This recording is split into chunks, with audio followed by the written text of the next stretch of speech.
আমি বলি এখন স্যার প্রথম কথা হচ্ছে এটা, এখন আমরা কিন্তু শান্তিপ্রিয় মানুষ, আমরা প্রচন্ড শান্তিপ্রিয় মানুষ। এই 5 তারিখের পর থেকে আমাদের এলাকায় এত শত জায়গা লুটপাট, অগ্নিসংযোগ, ভাঙচুর এমন কিছু নাই যেটা হয় না।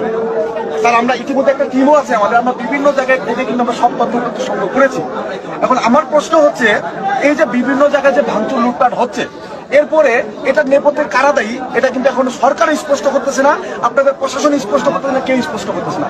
এখন আবার আমরা যখন বলতে যাই যে এই যে দেখেন আমাদের এই বাড়িতে আগুন দিছে, তখন তারা বলে এটা গুজব, এটা গুজব। ঠিক আছে, কেন গুজব? কারণ হচ্ছে কোনো মানে ন্যাশনাল নাকি পত্রিকাতে নিউজ হয় না, কোনো জায়গাতে নিউজ হয় না। আবার যেমন দুই তিন জন ধরছে, ধরার পরে সেনাবাহিনী আসছে, সেনাবাহিনীকে দেওয়ার পরে নাকি তারা বলতেছে এরা তো পাগল, এই পাগল বলে। আমি বলি এখন আপনি স্যার, আপনি যে বললেন আপনি তাকে হেফাজতে নিয়ে গিয়ে আপনি তার জন্য আইনগত ব্যবস্থা করবেন। আমরা এখানকার একটা মানুষ কিন্তু জানেন না যে আপনাদের প্রসেসটা কি, 1 নম্বর কথা। 2 নম্বর কথা হচ্ছে আপনারা কি এরকম ধরছেন অনেকজনকে, এখন পর্যন্ত কিন্তু আপনারা এটা বের করতে পারেন না যে এরা কার নেতৃত্বে এই ধরনের অঘটন ঘটাচ্ছে। যদি সেটা করতে পারেন স্যার, তাহলে কেন আমাদেরকে বলা হচ্ছে যে আমরা গুজব ছড়াচ্ছি?